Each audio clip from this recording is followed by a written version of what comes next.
Fabrice, préparateur physique et mental, gérant de la boutique Multiblue Paradise et organisateur d'événements sportifs et professionnels. Comment des altimètres mécaniques analogiques, comment font-ils pour être luminescents? C'est ce qu'on appelle l'option Glow dans certains altimètres et chez d'autres, cette option est intégrée déjà dans l'altimètre. Il y a plusieurs façons de faire briller un objet. Ça peut briller de manière électrique, ça peut briller par une matière chimique, ça peut briller par un mouvement, une friction, c'est le cas des bâtons lumineux, des bâtons de survie, ou aussi par rayonnement ionisant. Et c'est sur ce point-ci que nous allons nous attarder, et pour ça nous allons reprendre un peu l'histoire au niveau naval et puis aérien.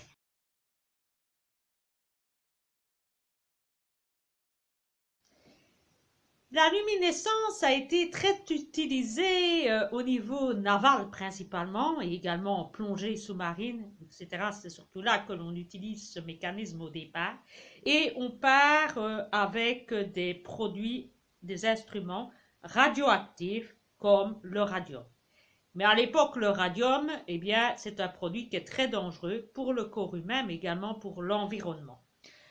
La Deuxième Guerre mondiale arrive et là, on commence à utiliser ces produits également au niveau aérien et on passe directement au tritium. Il faudra attendre quand même 1993 pour qu'on dise carrément que l'on interdit le radium. Et actuellement, eh bien, on utilise principalement le strontium et un produit qu'on a découvert en 1990 au Japon qui est Luminova, Super Luminova, qui est utilisé principalement dans le milieu de l'horlogerie pour les montres de plongée et les montres à usage quotidien. On les retrouve dans les plus grandes marques principalement pour de la luminescence pour l'ensemble de certaines marques.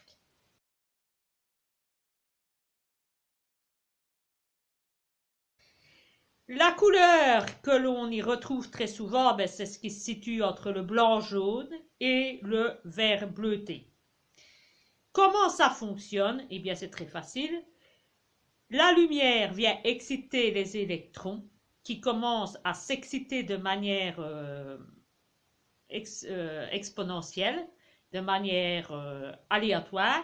Et le fait de s'exciter de manière très forte, eh bien, ça va produire de la lumière. Et la lumière va commencer à faiblir tout doucement pour finalement s'éteindre lorsque l'agitation va commencer à s'atténuer. La durée de la luminosité dépend de la façon dont on fait briller l'objet. Si c'est à base de fluorescence, eh bien là, il n'y a qu'une étape, c'est la lumière qui excite des électrons et la brillance va disparaître relativement vite. Par contre, si l'on passe à la phosphorescence, on passe par une phase intermédiaire et là, comme il y a deux phases en mouvement, eh bien, l'affaiblissement de la luminosité sera plus long, donc c'est pour ça que ça durera plus longtemps. La luminescence, eh bien, elle se classe en fonction de l'excitation. L'excitation peut se faire par fluorescence, on parlera des ultraviolets. On peut aussi parler de phosphorescence comme les pictogrammes de secours que vous pouvez rencontrer. On peut aussi faire par manière électrique, comme je l'ai dit tout à l'heure, avec des batteries, des piles, etc. Et également par produits chimiques. On peut citer, pas nécessairement ce qui est radioactif, mais des produits chimiques comme le luminol que vous voyez dans les films qui fait ressortir le sang.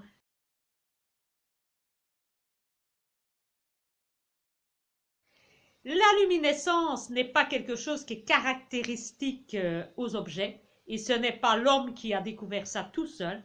Il s'est en fait référé à la nature puisque la nature, eh bien, certains animaux ont la capacité de briller.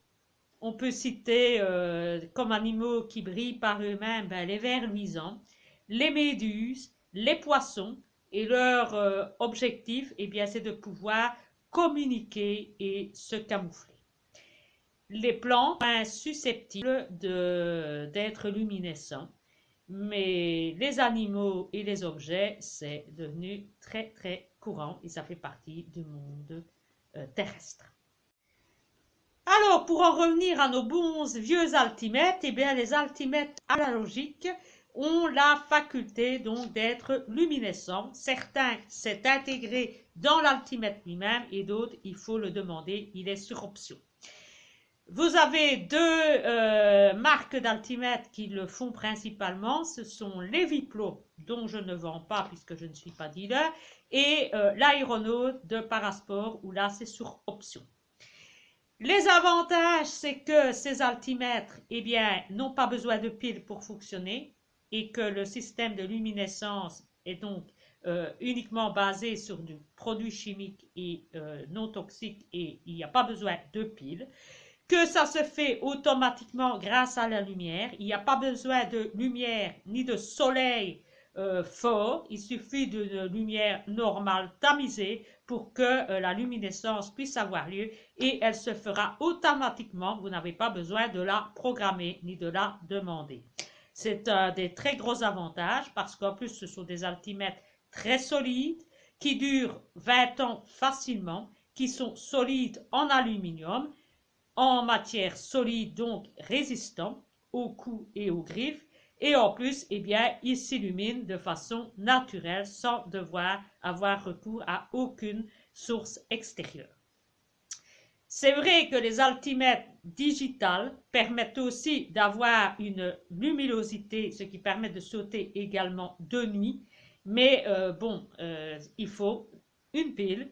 Comme l'on est obligé de penser écologie, environnement, durabilité, avec l'usage de moins en moins de minerais, de produits électroniques et de microprocesseurs, etc., eh bien, il faut bien dire que je pense que les altimètres mécaniques analogiques sont encore un objet très utile, très à la mode et qui va le revenir. Et un point aussi à retenir, c'est que ce sont des altimètres qui sont principalement utilisés à l'armée et que quand l'armée a son intérêt dans un produit, c'est que, croyez-moi, il a vraiment son utilité et son efficacité. Je vous dis à bientôt, prenez bien soin de vous et à la prochaine.